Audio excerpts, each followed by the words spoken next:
They don't just land nearby by chance. They choose. Birds, those fleeting shadows of the sky, sometimes settle close to the loneliest among us. Not out of curiosity, not out of habit, but something far deeper. You might notice it yourself, an unassuming figure sitting quietly on a park bench, or the solitary person tending a small garden. And just then, a bird approaches, a finch, a sparrow, maybe a blue jay, fluttering down to perch near their hand or shoulder, unthreatened, unfazed by human presence. Why does this happen? What draws these creatures so wild and wary to those who walk the margins of company? It's a phenomenon that slips past most conversations, a secret whispered between the silent spaces of nature and those who feel unseen. We all know birds can be skittish, a sudden movement, a loud noise, and they're gone. Yet in these moments, they stay, closer than usual, even when the person remains still, barely breathing into the air. At first glance, it's easy to assume loneliness is a void, a space defined by absence. But the birds tell a different story. They are drawn not to emptiness, but to a certain kind of presence, one that is quiet, attentive, and profoundly patient. The behavior is subtle. A bird hops closer, watching intently. It pecks the ground near a foot, then pauses. It shifts its head, as if reading the mood, the unspoken invitation. This is no accident. Birds are masters of vulnerability and trust in a world that rarely offers either easily. Their willingness to come near reflects an instinct honed over millennia, an ability to sense safety, or at least the absence of threat. But there is more. Lonely people, often marginalized or overlooked, tend to emit a different kind of energy. It's not the vibrant pulse of bustling crowds, but a slower, deeper rhythm. One that carries echoes of solitude, not hollow, but full of quiet reflection. Birds respond to this. They mirror the stillness. They recognize a shared space of waiting and watching. There's a fragile intimacy in these exchanges, one that goes beyond simple survival. The bird's presence offers a subtle acknowledgement, a silent companionship. It's a gesture older than language, and yet, this moment is layered with complexity. The loneliness that attracts birds is not just about being alone. It's about being present with oneself in a way that invites connection, even if it's wordless. Many of us push against loneliness, fearing it like a shadow. But the birds don't see shadows. They see signals, signals of quiet openness, of vulnerability that is not weakness, but strength. This can feel unsettling, because it reveals something raw, a truth about how deeply interconnected all life is, beneath the noise. This pattern birds drawn to lonely people reflects an ancient dance, an unspoken pact between two forms of life seeking something fragile yet vital, trust. And trust is earned in silence and stillness. It is forged in the absence of demand, in the simple act of being present without expectation. To a bird, a person alone in the world is not just a figure to avoid. They are a potential ally, a quiet harbor in the chaotic tempests of nature.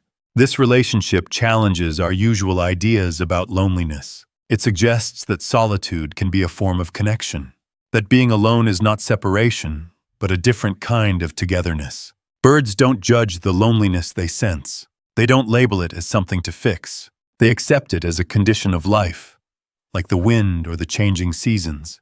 In this way, the birds become unexpected teachers, showing us that to be alone is to be deeply alive. To be open is to invite the world softly, without fear. There is an emotional depth here that few of us articulate, the subtle relief of feeling seen, even by a small creature with fluttering wings, the quiet reassurance that we are not completely isolated, and sometimes that is enough. The bird's choice to stay close is an act of radical acceptance. They approach despite the stillness, the quiet, the space that others might avoid. This invites us to reconsider what it means to be lonely. It is not a failure or a flaw. It is an adaptation, a way the human spirit quietly signals readiness for connection without force or demand. The birds hear this signal not through words, but through presence, through a shared vulnerability that transcends species boundaries. This connection unfolds slowly, like dawn breaking across a still lake. It is not flashy or urgent, but patient and enduring. In the moments when a bird lingers near a lonely person, something profound is happening. an exchange of trust, a quiet communion, a reminder that we are part of something larger, woven into the pulse of life itself.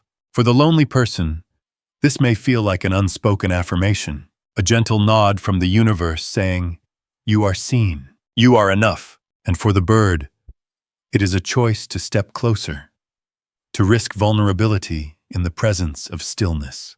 Together, they create a fragile sanctuary, a brief pause in the noise, a shared breath in the chaos.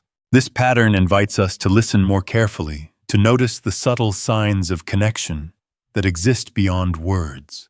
The world is filled with hidden dialogues, whispered in the quiet spaces between heartbeats. Birds staying close to lonely people is one of those dialogues. A reminder that even in solitude, we are never truly alone. Because presence, however quiet, carries meaning.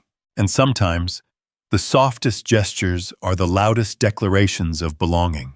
In the end, the birds teach us something unexpected. That loneliness is not the absence of company. It is the presence of something waiting to be recognized.